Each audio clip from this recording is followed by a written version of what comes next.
ಕರ್ತನ ನಾಮಕ್ಕೆ ಸ್ತೋತ್ರ ಉಂಟಾಗಲಿ. ಇವತ್ತಿನ ದೇವರ ವಾಕ್ಯಕ್ಕಾಗಿ ನಿಮ್ಮನ್ನೆಲ್ಲರ ಯೇಸುವಿನ ಹೆಸರಿನಲ್ಲಿ ನಾನು ಸ್ವಾಗತ ಮಾಡುವನಾಗಿದ್ದೇನೆ. Okay, please turn your Bible Joshua chapter 3, 14, 15 and 16. ಜನರು ಯೋರ್ದನ್ ಹೊಳೆಯನ್ನು ದಾಟುವುದಕ್ಕೋಸ್ಕರ ತಮ್ಮ ಡೇರೆಗಳನ್ನು ಕಿತ್ತುಕೊಂಡು ಹೊರಟರು. ಒಡಂಬಡಿಕೆಯ ಮಂಜೂಷವನ್ನು ಹೊತ್ತ ಯಾಜಕರು ಅವರ ಮುಂದೆ ಇದ್ದರು. ಇನ್ನೊಬ್ರು ಹೋದ್ರಿ. ಮಂಜೂಷವನ್ನು ಹೊತ್ತು ಯಾಜಕರು ಯೋರ್ದಾನಿಗೆ ಬಂದು ನೀರಿನಲ್ಲಿ ತಮ್ಮ ಕಾಲುಗಳನ್ನು ಅದ್ದುತ್ತಲೇ ಸುಗ್ಗಿ ಕಾಲವಾದವಲ್ಲ, ದಡ ಮೀರಿ ಹರಿಯುವ ಯೋರ್ದಾನ್ ಹೊಳೆಯು ನೀರು ನಿಂತು ಹೋಯಿತು. ಮೇಲನಿಂದ ಬರುವ ನೀರು ಬಹು ದೂರದಲ್ಲಿದ್ದ ಚಾರೇತನಿನ ಹತ್ತಿರವಿರುವ ಆದಾಮ್ ಊರಿನ ತನಕ ರಾಶಿಯಾಗಿ ನಿಂತುಕೊಂಡಿತ್ತು. ಕೆಳಗಣ ನೀರು ಆರಾಬಾ ತಗ್ಗಿನಲ್ಲಿರುವ ಲವಣ ಸಮುದ್ರಕ್ಕೆ ಹರಿದು ಹೋಯಿತು. ಜನರು ಎರಿಕೋವಿನ ಎದುರಿನಲ್ಲಿ ಹೊಳೆ ದಾಟಿದರು. ಜನರು ಎರಿಕೋವಿನ ಎದುರಿನಲ್ಲಿ ಹೊಳೆ ದಾಟಿದರು.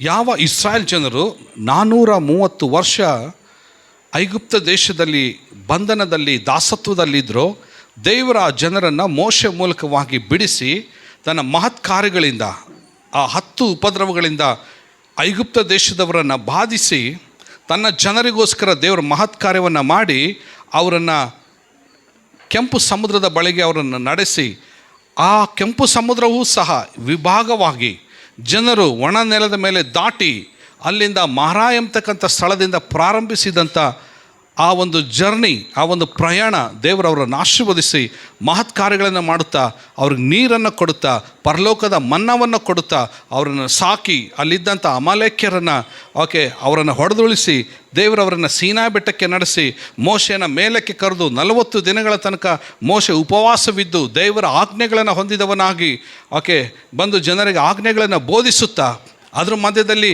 ಜನರ ವಿರೋಧ, ಅದರ ಮಧ್ಯದಲ್ಲಿ ಗುಣಗುಟ್ಟುವಿಕೆ, ಇವು ಎಲ್ಲ ಪರಿಸ್ಥಿತಿಗಳ ಮಧ್ಯದಲ್ಲಿಯೂ ದೇವರು ಅವರನ್ನು ನಡೆಸಿ ದೇವಾಲಯ ಹೇಗೆ ಕಟ್ಟಬೇಕು, ಅಂದರೆ ದೇವದರ್ಶನ ಗುಡಾರ ಹೇಗೆ ಕಟ್ಟಬೇಕು, ಮಂಜೂಷ ಹೇಗೆ ಮಾಡಬೇಕು, 7 ಚಿನ್ನದ ದೀಪಸ್ತಂಭ ಹೇಗೆ ಮಾಡಬೇಕು, 10 ಆಜ್ಞೆಗಳು ಯಾವ ರೀತಿ ಪಾಲಿಸಬೇಕು, 7 ಹಬ್ಬಗಳನ್ನು ಯಾವ ರೀತಿ ಮಾಡಬೇಕು, ಎಲ್ಲ ಇನ್ಸ್ಟ್ರಕ್ಷನ್ಸನ್ನು ದೇವರು ಅವರಿಗೆ ಕೊಟ್ಟು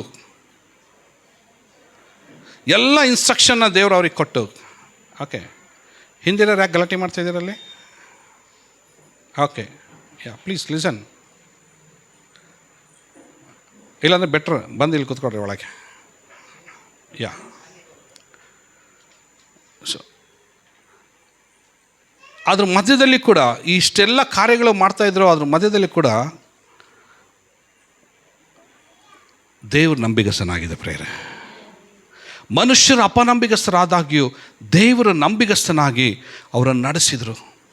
ಅವರು ಅಲ್ಲಿಂದ ಕಾದೇಶ್ ಎಂಬತಕ್ಕಂಥ ಒಂದು ಸ್ಥಳಕ್ಕೆ ಬರ್ತಾರೆ. ಬುಗ್ಗೆಗಳಿರುವಂಥ ಒಂದು ಸ್ಥಳ ಅದು. ಅಲ್ಲಿಂದ ಇಡೀ ದೇಶವನ್ನು ನಾನು ಕೊಟ್ಟಿದ್ದೇನೆ ಎಂಬುದಾಗಿ ಅಬ್ರಹಾಮನಿಗೆ ಮಾಡಿದಂಥ ವಾಗ್ದಾನವನ್ನು ದೇವರು ಮೋಶೆ ಮೂಲಕವಾಗಿ ಇಡೀ ಇಸ್ರಾಯೇಲ್ ಜನರಿಗೆ ಹಾಲು ಜೇನು ಹರಿಯುವ ದೇಶಕ್ಕೆ ನಾನು ಕರ್ಕೊಂಡು ಬರ್ತಾ ಇದ್ದೇನೆ ಎಂಬುದಾಗಿ ಅವರು ಕರ್ಕೊಂಡು ಬಂದು ಅಷ್ಟು ತನ್ನ ಭುಜಬಲ ಪರಾಕ್ರಮದಿಂದ ಅವರನ್ನು ನಡೆಸಿದ್ದಾಗಿಯೂ ಆ ಕಾದೇಶ್ ಬುಗ್ಗೆ ಹತ್ರ ಬರಬೇಕಾದ್ರೆ ಆ 12 ಮಂದಿ ಗೂಢಾಚಾರರು ಇಡೀ ಆ ಪ್ರದೇಶವನ್ನೆಲ್ಲ ಅವರು ದಾನಿಂದ ಹಿಡಿದು ಬೆರ್ಷೆಬ ತನಕ, ಅಂದರೆ ಮೇಲಿಂದ ಕೆಳ ತನಕ ಎಲ್ಲವನ್ನು ಅವ್ರು ಸಂಚರಿಸಿ ನೋಡಿ ಬಂದು ರಿಪೋರ್ಟ್ ಹೇಳಿದ್ದೇನೆಂದರೆ, ಏನು ರಿಪೋರ್ಟ್ ಹೇಳಿದ್ರು ಅವರು? ಈ ದೇಶವನ್ನು ನಾವು 10 ಜನ ಹೇಳ್ತಾರೆ, ಈ ದೇಶವನ್ನು ನಾವು ಸ್ವತಂತ್ರಿಸಿಕೊಳ್ಳಿಕ್ಕೆ ಆಗೋದಿಲ್ಲ, ಇದನ್ನು ಗೆಲ್ಲಕ್ಕೆ ಆಗೋದಿಲ್ಲ, ಅಲ್ಲಿ ದೊಡ್ಡ ದೊಡ್ಡ ಮನುಷ್ಯರಿದ್ದಾರೆ, ನೆಫೀಲಿಯರಲ್ಲಿದ್ದಾರೆ, ಅವ್ರ ಮುಂದೆ ಸಣ್ಣ ಮಿಡತೆ ಥರ ನಾವಿದ್ದೇವೆ. ದೇವರ ಶಕ್ತಿಯನ್ನು ದೇವರ ಜನರ ಮುಂದೆ ಅಲ್ಲಗಳೆದರು ಅವರು. ಅದಕ್ಕೆ ಆ ಸಂತತಿಯವರು ಯಾರೂ ಆ ದೇಶಕ್ಕೆ ಅವರು ಸೇರಲೇ ಇಲ್ಲ. ದೇವರು ಹೇಳಿದ್ದೇನೆಂದರೆ, ಇನ್ನು 2 ಹೇಳ್ತಾರೆ, ಯಾರು? ಯೆಹೋಶುವ ಮತ್ತು ಕಾಲೇಬ್. ಅವರಿಬ್ಬರು ಸಹ ಹೇಳ್ತಾರೆ, ಬರ್ರಿ, ಯಾಕೆ ನೀವು ದೇವರ ಶಕ್ತಿಯನ್ನು ಎಲ್ಲರ ಮುಂದೆ ಅಲ್ಲಗಳಿತಾ ಇದ್ದೀರಾ? ನಮ್ಮ ದೇವರು ಪರಾಕ್ರಮಿಯಾದಂಥ ದೇವರಾಗಿದ್ದಾನೆ. ಆತನು ಕೆಂಪು ಸಮುದ್ರವನ್ನು ಸೀಳಿ 2,95,200 ಬಲಿಷ್ಠವಾದಂಥ ಐಗುಪ್ತ ಸೈನ್ಯವನ್ನೇ ನೀರಲ್ಲೇ ಮುಳುಗಿಸಿದಂಥ ದೇವರು ನಮ್ಮನ್ನು ಸಹ ದೇಶಕ್ಕೆ ನಡೆಸ್ತಾನೆ ಎಂಬುದಾಗಿ ಹೇಳಿ ಮತ್ತೆ ಅವರು 40 ವರ್ಷಗಳ ಪ್ರಯಾಣ ಅವರು ಬೆಳೆಸಿ ಈಗ ಅವರು ಎಲ್ಲಿ ಬಂದಿದ್ದಾರೆ ಅಂದರೆ ಮೋವಾಬಿನ ಬಯಲಿನಲ್ಲಿ ಅವರು ಇದ್ದಾರೆ. ಮೊದಲನೇ ಸಂತತಿಯವರು ಎಲ್ಲರೂ ಸತ್ತು ಹೋಗಿದ್ದಾರೆ. ಎರಡನೇ ಸಂತತಿ ಮತ್ತು ಮೂರನೇ ಸಂತತಿಯವರಿದ್ದಾರೆ. ಅವರಲ್ಲಿ ಇದ್ದಿದ್ದು ವಯಸ್ಸಾದ್ರೂ ಕೂಡ ಅದೇ ಶಕ್ತಿಯಿಂದ ಅದೇ ಯೌವನ ಪ್ರಾಯದಲ್ಲಿ ಇದ್ದಂಥ ಈ ಯೆಹೋಶುವನಿಗೆ ದೇವರು ಹೇಳ್ತಾ ಇದ್ದಾರೆ, ಯೆಹೋಶುವ ಯಾಕೆ ಅಳ್ತಾ ಕೂತ್ಕೊಂಡಿದ್ದೀಯಾ, ಎದ್ದೇಳು, ನಾನು ಮೋಶೆ ಸಂಗಡ ಇದ್ದ ಹಾಗೆ ನಿನ್ನ ಸಂಗಡ ಕೂಡ ನಾನು ಇರ್ತೇನೆ. ಹಲ್ಲೆಲೂಯ. ದೇವ್ರು ಹೇಳ್ತಿದ್ದಾರೆ, ಮೋಶೆಯ ದೇವರೇ ನಾನು ನಿನ್ನ ದೇವರಾಗಿರ್ತೇನೆ. ಮೋಶೆ ಏನು ಮಾಡಿದ್ನೋ ನೀನು ಅದನ್ನೇ ಮಾಡ್ತೀಯ. Praise the lord. ಮೋಶೆ ಏನು ಮಾಡಿದ್ನೋ ನೀನು ಅದೇ ಮಾಡ್ತೀಯ. ಮೋಶೆ ಸಂಗಡಿದ್ದು ಯಾವ ಮಹತ್ ಕಾರ್ಯಗಳನ್ನು ನಾನು ಮಾಡಿದ್ನೋ ನಿನ್ನ ಸಂಗಡಿದ್ದು ಕೂಡ ನಾನು ಅದೇ ಥರ ಮಹತ್ ಕಾರ್ಯಗಳನ್ನು ಮಾಡ್ತೀನಿ. ಯಾವ ಮೋಶೆ ಕೈಯನ್ನು ನಾನು ಬಲಪಡಿಸಿದ್ನೋ ನಿನ್ನ ಕೈನೂ ಕೂಡ ನಾನು ಬಲಪಡಿಸ್ತೇನೆ. ಯಾವ ಮೋಶೆಗೆ ಧೈರ್ಯವಿತ್ತು ನಿನಗೂ ಅದೇ ಧೈರ್ಯವನ್ನು ನಾನು ಕೊಡ್ತೇನೆ. ಡೋಂಟ್ ವರಿ, ಯಾವುದಕ್ಕೆ ಹೆದರಬೇಡ, ಈ ಜನರಿಗೂ ಹೆದರಬೇಡ, ಮುಂದೆ ಇರುವಂಥ ಈ 32 ಕಾನಾನ್ಯ ರಾಜರನ್ನು ಕೂಡ ನೋಡಿ ನೀನು ಹೆದರಬೇಡ. ಈಗೋ ನೀನು ಮುಂದೆ ತುಂಬಿ ಹರಿತಾ ಇರುವಂಥ ಏನು ನೋಡ್ತಾ ಇದೀಯಾ, ಯೋರ್ದಾನ್ ಹೊಳೆಯನ್ನು ನೀನು ನೋಡ್ತಾ ಇದೀಯಾ. Praise the lord. ಮೋಶೆ ಏನು ಮಾಡ್ತಾ ಇದ್ದ, ಫ್ರಂಟಲ್ಲಿ ಹೋಗ್ತಾ ಇದ್ದ. ಮೋಶೆ ಫ್ರಂಟಲ್ಲಿ ಹೋಗ್ತಾ ಇದ್ದ. ಎಲ್ಲರೂ ಮೋಶೆ ಹಿಂದ್ಗಡೆ ಇದ್ದರು, ಮೋಶೆ ಫ್ರಂಟಲ್ಲಿದ್ದ. ಮೋಶೆಗಿಂತ ಮುಂಚೆ ಯಾವುದಿತ್ತು ಹೇಳ್ರಿ, ಅವನ ಕೋಲಿತ್ತು. ಮೋಶೆಗಿಂತ ಮುಂಚೆ ನೋಡ್ರಿ, ಅವನು ಮೋಶೆಗೆ ನಡಿಬೇಕಾದ್ರೆ ಮುಂದೆ ಒಂದು ಕೋಲನ್ನಿಟ್ಟು ಮತ್ತೆ ಮುಂದೆ ನಡೀತಿದ್ದ, ಮತ್ತೆ ಮುಂದೆ ಅವನು ಕೋಲಿಟ್ಟು ಮುಂದೆ ನಡೀತಾ ಇದ್ದ. ಆ ಕೋಲಿನಿಂದಲೇ ದೇವರು ಮಹತ್ ಕಾರ್ಯಗಳನ್ನು ಮಾಡಿದ್ರು. ಇವಾಗ ನಿನ್ನ ಹತ್ರ ಆ ಕೋಲಿಲ್ಲ, ಡೋಂಟ್ ವರಿ. ನಿನ್ನ ಹತ್ರ ಕೋಲ್ ಇಲ್ಲದೇ ಇದ್ರೂ ಚಿಂತೆ ಇಲ್ಲ, ನಿನ್ನ ಹತ್ರ ಮಂಜೂಷ ಇದೆ. ನಾನು ನಿನಗೆ ಕೊಟ್ಟಂಥ ಒಡಂಬಡಿಕೆ ಮಂಜೂಷ ಇದೆ. ಯಾಜಕರನ್ನು ಸಿದ್ಧಪಡಿಸು, ಹೋಗೋರನ್ನು ಶುದ್ಧಗೊಳಿಸು. ಆ ಯಾಜಕರನ್ನು ಆತನು ಶುದ್ಧಗೊಳಿಸಿದ. ಬಂದು ಹೇಳ್ತಿದ್ದಾನೆ, ನಾಳೆ ದೇವರು ನಿಮ್ಮ ಮಧ್ಯದಲ್ಲಿ ಮಹತ್ ಕಾರ್ಯ ದೇವರು ಮಾಡಲಿಕ್ಕಿದ್ದಾನೆ. ಇವತ್ತು ನಿಮ್ಮನ್ನು ಶುದ್ಧ ಮಾಡ್ಕೊಳ್ರಿ. ಶುದ್ಧ ಮಾಡ್ಕೊಳ್ರಿ ಅಂದರೆ ಕಂಪ್ಲೀಟ್ ಹೋಲಿನೆಸ್ ಆಗಿರ್ರಿ. ಪ್ರಾಣ, ಆತ್ಮ, ಶರೀರದಲ್ಲಿಯೂ ಕೂಡ ಹೋಲಿನೆಸ್, ಪವಿತ್ರರಾಗಿರ್ರಿ. ನಾಳೆ ದೇವರು ನಿಮ್ಮ ಮಧ್ಯದಲ್ಲಿ ಅದ್ಭುತ ಕಾರ್ಯ ಮಾಡ್ತಾನೆ ಹೇಳಿ. ಈಗ ಯಾರನ್ನು ಮುಂದೆ ಕಳಿಸ್ತಾ ಇದ್ದಾನೆ, ಯಾಜಕರನ್ನು ಮುಂದೆ ಕಳಿಸ್ತಾ ಇದ್ದಾನೆ. ಯಾಜಕರು ಆ ಮಂಜೂಷನ ಹೊತ್ತಿದವರು ಹಾಕಿ ಬಂದು ಎಲ್ಲಿ ನಿಂತ್ಕೊಂಡಿದ್ದಾರೆ, ಯೋರ್ದಾನ್ ಹೊಳೆ ಮುಂದೆ ನಿಂತ್ಕೊಂಡಿದ್ದಾರೆ. ಯೆಹೋಶುವ ಹೇಳ್ತಿದ್ದಾನೆ, ಎಲ್ಲರೂ ನಿಮ್ಮ ಡೇರೆಯನ್ನು ಕಿತ್ತಾಕ್ರಿ. ವಾಕ್ಯ ಹೆಂಗೆ ಸ್ಟಾರ್ಟ್ ಆಗ್ತಿದೆ, 14ನೇ ವಾಕ್ಯ, ಜನರು ಯೋರ್ದಾನ್ ಹೊಳೆಯನ್ನು ದಾಟುವುದಕ್ಕೋಸ್ಕರ ತಮ್ಮ ಡೇರೆಗಳನ್ನು ಕಿತ್ತುಕೊಂಡು ಹೊರಟರು. ಆಮೇನ್. ಒಂದು ಸ್ಥಳವನ್ನು, ವಾಗ್ದಾನ ದೇಶವನ್ನು ನಾವು ಕಾಲಿಟ್ಟು ಅದನ್ನು ಸ್ವತಂತ್ರಿಸಿಕೊಂಡು ಅದರಲ್ಲಿ ನಾವು ಜೀವಿಸಬೇಕಂದ್ರೆ ಇದ್ದಂಥ ಸ್ಥಳವನ್ನು ನಾವು ಬಿಡಬೇಕಾಗಿದೆ. ಸೆಟಲ್ ಆದಂಥ ಸ್ಥಳವನ್ನು ನಾವು ಬಿಡಬೇಕಾಗಿದೆ. ಅಲ್ಲಿ ದೇವರು ಅವತ್ತು ಅದನ್ನೇ ಅವ್ರಿಗೆ ಹೇಳ್ತಾ ಇದ್ದಾರೆ, ಎಲ್ಲಿ ನೀವು ಸೆಟ್ಲ್ ಆಗಿದ್ದೀರ, ಈ ಮೋವಾಬ್ ಬೈಲ್ನಲ್ಲಿ ಚೆಂದ ಇದೆ ಅಂತಂದೇಳಿ ಇಲ್ಲೇ ಸೆಟ್ಲ್ ಆಗೋದಲ್ಲ. ಇನ್ನೇನು ಬಂದುಬಿಟ್ಟು ಇನ್ನೇನು ಮತ್ತೆ ಹೋಗೋದಲ್ಲಿ ಇಲ್ಲೇ ಇದ್ದು ಬಿಡೋಣ. ಇಲ್ಲೇ ನೀರಿದೆ, ಪ್ಲೈನ್ ಭೂಮಿ ಇದೆ, ಒಳ್ಳೆ ಕ್ಲೈಮೇಟ್ ಇದೆ. ಆ ಭಾಗದಲ್ಲೆಲ್ಲ ಖರ್ಜೂರ ತುಂಬ ಚೆನ್ನಾಗಿ ಬೆಳೀತಾ ಇತ್ತು. ಅಲ್ಲಿ ಖರ್ಜೂರದ ಮರಗಳಿದ್ದಾವೆ, ದಾಳಿಂಬ ಗಿಡಗಳಿದ್ದಾವೆ, ಆರೆಂಜ್ ಇದೆ, ಫಿಗ್ ಅಂಜೂರ ಇದೆ, ಎಲ್ಲ ಚೆನ್ನಾಗಿದೆ ಎಲ್ಲ. ಸೊ ಇಲ್ಲೇ ಸೆಟ್ಲ್ ಆಗಿಬಿಡೋಣ.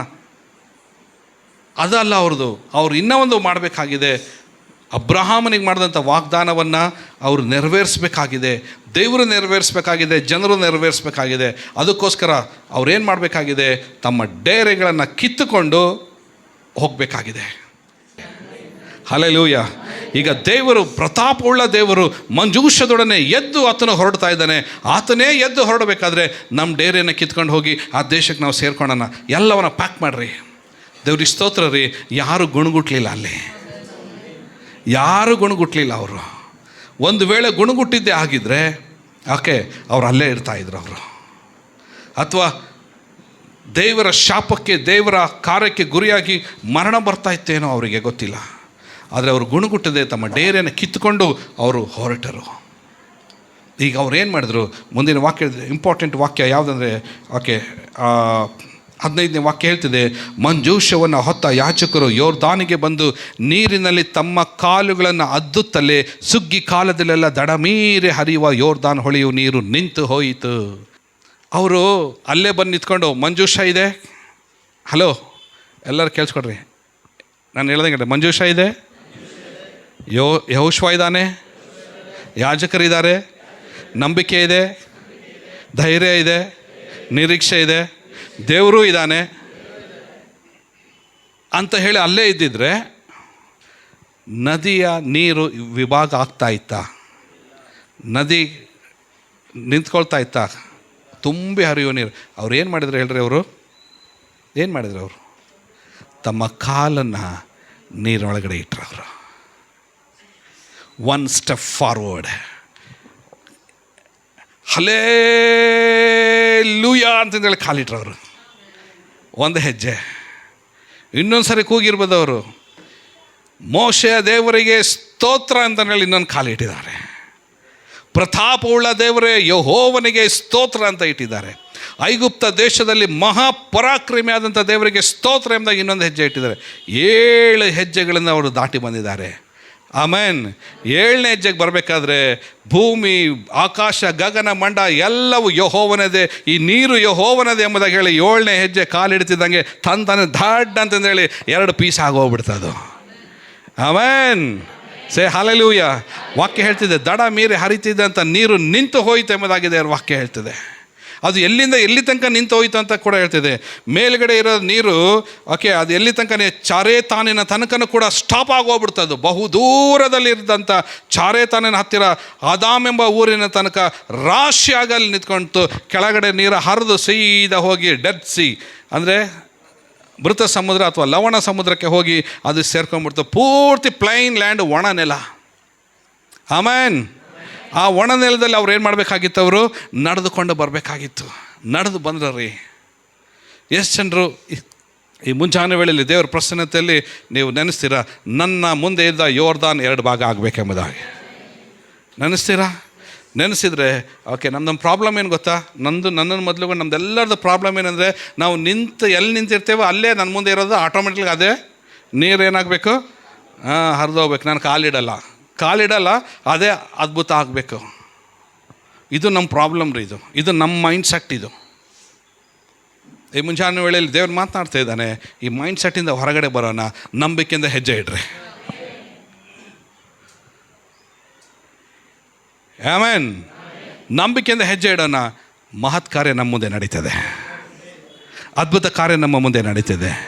ಯಾಕೆ ನಮ್ಮ ಮುಂದೆ ನಡೀತದೆ ಅಂದರೆ, ನಮ್ಮ ಮುಂದೆ ಏನಿದೆ ಹೇಳ್ರಿ? ಮಂಜೂಷ ಇದೆ. ಆ ಮಂಜೂಷದಲ್ಲಿ ಪ್ರತಾಪಯುಕ್ತರಾದಂಥ ಯೆಹೋವನು ಇದ್ದಾನೆ.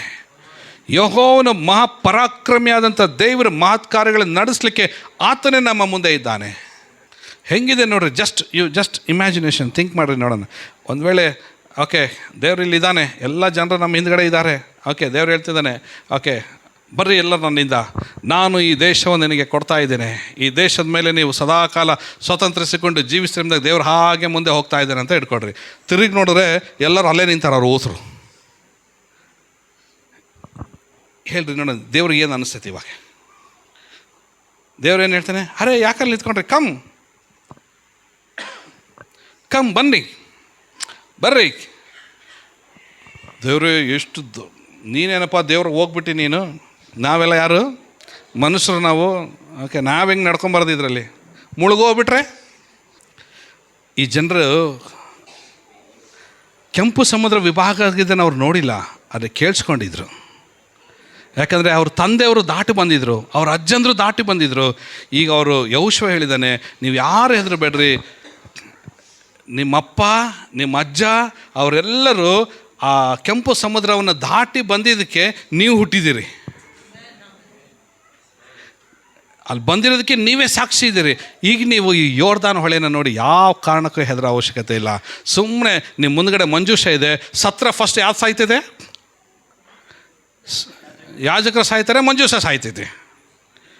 ವಾವ್, ದೇವ್ರು ನೋಡ್ರಿ ಹೆಂಗೆ ಬಲಪಡಿಸಿದ್ದಾರೆ ಅವರಿಗೆ. ಹಲ್ಲೆಲೂಯಾ. ಫಸ್ಟು ಅಲ್ಲಿ ಮೋಶ ಇದ್ದ. ಅಲ್ಲಿ ಫಸ್ಟು ಕೆಂಪು ಸಮುದ್ರದಲ್ಲಿ ಫಸ್ಟು ಕಾಲಿಟ್ಟ ಮನುಷ್ಯ ಯಾರು ಗೊತ್ತಾ? ಯೂದಾ ಕುಲದ ನ್ಯಾಚೋಸ್ ಅಂತ ಅವನ ಹೆಸರು ನ್ಯಾಚೋಸನ್. ಈ ನ್ಯಾಚೋಸನ್ ಅನ್ನೋನು ಫಸ್ಟು ಕೆಂಪು ಸಮುದ್ರದಲ್ಲಿ ಕಾಲಿಟ್ಟು ಬಂದನು ಅವನು. ಯಾಕಂದರೆ ಇಸ್ರಾಯೇಲಿಯರು 1967ನಲ್ಲಿ 1967ರಲ್ಲಿ ಅವರು ಒಂದು ಆಪ್ರೇಷನ್ ಮಾಡ್ತಾರೆ. ಇಥಿಯೋಪಿಯಾದೊಂದು ಆಪ್ರೇಷನ್ ಆಗುತ್ತೆ. ಅಲ್ಲಿರೋ ಯಹೂದ್ಯರನ್ನು ಅವ್ರು ಬಿಡುಗಡೆ ಮಾಡ್ತಾರೆ. ಅವರು ಆ ಆಪ್ರೇಷನ್ಗೆ ನ್ಯಾಚೋಸನ್ ಆಪ್ರೇಷನ್ ಅಂತ ಹೆಸರಿಟ್ಟರು ಅವರು. ಅದಕ್ಕೆ ಆ ಆಪ್ರೇಷನ್ಗೆ ಆ ಹೆಸರು ಅವರು ಇಟ್ಟಿದ್ದು. ಅದಕ್ಕೆ ಆವಾಗಲೇ ಹಿಸ್ಟ್ರಿಯಲ್ಲಿ ಇದೆ, ಅದು ರೆಕಾರ್ಡೆಡ್ ಹಿಸ್ಟ್ರಿನಲ್ಲಿ. ಓಕೆ, ಸೊ ಅಲ್ಲಿ ಅವನು ನಂಬಿಕೆಯಿಂದ ಕಾಲಿಟ್ಟು ಬಂದ್ಬಿಟ್ಟ. ಆದರೆ ಇಲ್ಲಿ ದೇವ್ರು ಏನು ಹೇಳಿದ್ರು ಗೊತ್ತಾ, ನೀವು ಯಾರು ಹೆದರಬೇಡ್ರಪ್ಪ, ಇಸ್ರಾಯೇಲ್ರೆ ನೀವು ಯಾರು ಭಯಪಡೋ ಅವಶ್ಯಕತೆ ಇಲ್ಲ. ಸತ್ರ ಯಾಜಕರು ಸಾಯ್ತಾರೆ ಮುಂದೆ. ಸತ್ರ ನನ್ನ ಏನು ಸಾಯ್ತಾರೆ, ನನ್ನ ಮಂಜೂಷ ಸತ್ತೋಗ್ತಿದೆ. ಮಂಜೂಷ ಮುಳುಗಿ ನೀರಾಗಿ ಹಾರ್ಕೊಂಡು ಹೋಗ್ತಿದೆ. ಅವ್ರು 4 ಹೆಜ್ಜೆ ದಾಟಿ ಮೇಲೆ ವಿಭಾಗ ಆಗದೆ ಅವಾಗಾದ್ರೂ ನೋಡಿ ಬರ್ತೀರಾ ನೀವು? ಕರೆಕ್ಟ್? ಆಮೇನ್. ಆ ಯಾಜಕರು ಕಾಲಿಟ್ಟರು ಆ ಯಾಜಕರಿಗೆ ಧೈರ್ಯ ನೋಡ್ರಿ, ಎಂಥ ಧೈರ್ಯ ಇದೆ ನೋಡಿ. ಅವ್ರ ನಂಬಿಕೆಯಿಂದ ಅವ್ರು ಏನು ಮಾಡಿದ್ರು, ಮಂಜೂಷನ ಹೊತ್ಕೊಂಡ್ರು. ಅವ್ರಿಗೇನು ಧೈರ್ಯ ಐತೆ ಹೇಳ್ರಿ? ಮಂಜೂಷ ಐತೆ ನಮ್ಮ ಜೊತೆಗೆ. ಹಲ್ಲೆಲೂಯಾ. ಮಂಜೂಷ ಇದೆ. ಒಂದು ವೇಳೆ ನಾವು ನೀರಾಗ ಮುಳುಗಿದ್ರೆ ಮಂಜೂಷ ನಮ್ಮನ್ನು ಉಳಿಸಿದೆ. ಅವ್ರು ಹೇಳ್ದ ಮಂಜೂಷ ನಮ್ಮನ್ನು ಉಳಿಸಿದೆ.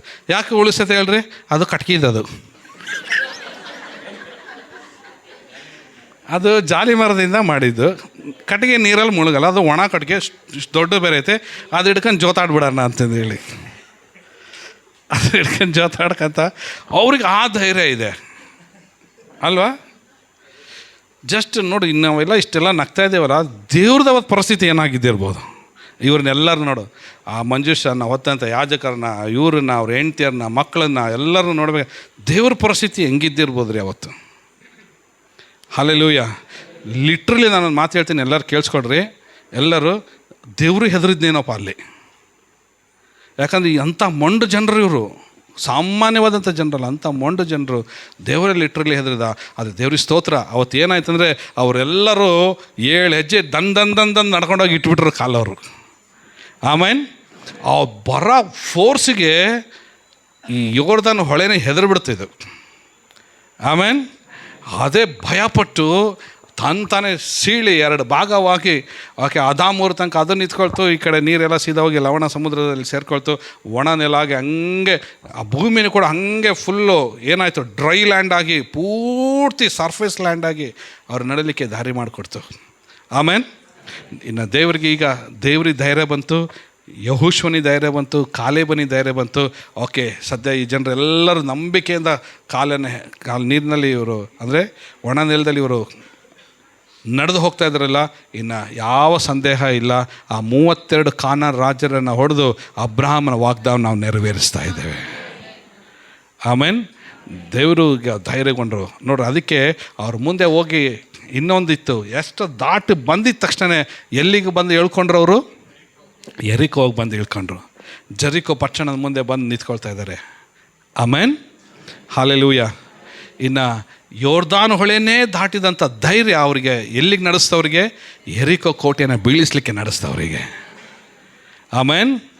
ಈಗ ನೋಡ್ರಿ, ಮತ್ತೊಂದು ಸಾರಿ ಅವ್ರು ಏನು ಮಾಡಿದ್ರು, ಅದೇ ಮಂಜೂಷ ತೆಗೆದುಕೊಂಡು ಯೆರಿಕೋ ಕೋಟೆನ 1 ದಿನಕ್ಕೆ 1 ರೌಂಡು, 2 ದಿನಕ್ಕೆ 2 ರೌಂಡು, 3 ದಿನ 7 ದಿನಕ್ಕೆ 7 ರೌಂಡನ್ನು ಅವರು ಸುತ್ತಿದ್ರು. ಅವ್ರಿಗೆ ಧೈರ್ಯ ಆ ಮಂಜೂಷದ ಮೇಲೆ ಇತ್ತು. ಅವ್ರಿಗೆ ಧೈರ್ಯ ಮಂಜೂಷದಲ್ಲಿ ವಾಸ ಮಾಡುವಂಥ ಯೆಹೋವನ ಮೇಲೆ ಅವರಿಗೆ ನಂಬಿಕೆ ಇತ್ತು. ಅವರಿಗೆ ಯೋರ್ದಾನ್ ಹೊಳೆನ ಸೀಳಿದಂಥ ದೇವರು ಈ ಯೆರಿಕೋನು ಕೂಡ ನಮಗೆ ಅದನ್ನು ವಶ ಮಾಡಲಿಕ್ಕೆ ಶಕ್ತನಾಗಿದ್ದಾನೆ. ಇಲ್ಲಿಂದ ನಾವು ಸ್ಟಾರ್ಟ್ ಮಾಡೋಣ. ಅವ್ರು ಯಾರು ಅವ್ರಿಗೋಸ್ಕರ ಯುದ್ಧ ಮಾಡಲಿಲ್ಲ. ಓಕೆ, ದೇವರು ಅವ್ರಿಗೋಸ್ಕರ ಯುದ್ಧ ಮಾಡಿ ಅವರಿಗೆ ಜಯವನ್ನು ದೇವರು. ಆಮೇನ್. ಇವತ್ತು ನಾವೊಂದು ಪ್ರಾರ್ಥನೆ ಮಾಡೋಣ. ಸ್ವಾಮಿ, ನನ್ನ ನಂಬಿಕೆಯಿಂದ ಓಕೆ ಈ ಯೋರ್ದಾನ್ ಹೊಳೆಯಲ್ಲಿ ನಾನು ಕಾಲಿಡಲಿಕ್ಕೆ ನನಗೆ ಸಹಾಯ ಮಾಡಿ. ಹಲ್ಲೆಲೂಯಾ. ನಾವು ನಿಂತಲ್ಲಿ ಅದ್ಭುತ ಆಗೋದಿಲ್ಲ ರೀ, ಆದರೆ ನಾವು ಕಾಲನ್ನು ಇಟ್ಟು ನಾವು ಮುಂದೆ ಸಾಗುವಾಗ ದೇವ್ರು ನಮಗೋಸ್ಕರ ಅದ್ಭುತ ಮಾಡೋಣ. ನಾನು ನೆನೆಸ್ತೇನೆ, ದೇವ್ರು ನಿಮ್ಮ ಜೀವಿತದಲ್ಲಿ ದೊಡ್ಡ ಅದ್ಭುತವನ್ನು ಮಾಡಲಿ. ಆಮೇನ್. ನಾನು ಪ್ರಾರ್ಥಿಸ್ತೇನೆ, ನಿಮ್ಮ ಕಾಲಿಗೆ ಧೈರ್ಯ, ಬಲವನ್ನು ದೇವರು ಅನುಗ್ರಹಿಸಿ. ಹಲ್ಲೆಲೂಯಾ. ನಂಬಿಕೆಯಿಂದ ನಾವು ಮುಂದೆ ಸಾಗೋಣ. ಆಮೆನ್. God bless you. ದೇವರು ನಿಮ್ಮನ್ನೆಲ್ಲ